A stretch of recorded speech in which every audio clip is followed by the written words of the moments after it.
નમસ્કાર ખેડૂત મિત્રો, સ્વાગત છે ગુજરાતી ખેડૂત ચેનલમાં। આજે આપણે જોઈશું અમરેલી માર્કેટ યાર્ડના તારીખ 6/7/2024ના બજાર ભાવ।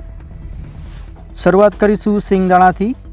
સિંગદાણા 1350 થી 1925 રૂપિયા, જીરું 5065 થી 5380 રૂપિયા, એરંડા 800 થી 1123 રૂપિયા, ચણા 1000 થી 1275 રૂપિયા, અડદ 1185 થી 1185 રૂપિયા, मग 930 થી 1538 રૂપિયા, तुवेर 1210 થી 1996 રૂપિયા, धाणा 720 થી 1315 રૂપિયા, सोयाबीन 730 થી 846 રૂપિયા, जुवार 472 થી 866 રૂપિયા, तल काळा 3030 થી 3125 રૂપિયા, तल सफेद 1995 થી 2574 રૂપિયા, घઉં टुकड़ा 483 થી 597 રૂપિયા, घઉં લોકવન 445 થી 561 રૂપિયા, મગફળી ઝીણી 870 થી 1202 રૂપિયા, મગફળી 900 થી 1200 રૂપિયા, કપાસ 920 થી 1518 રૂપિયા।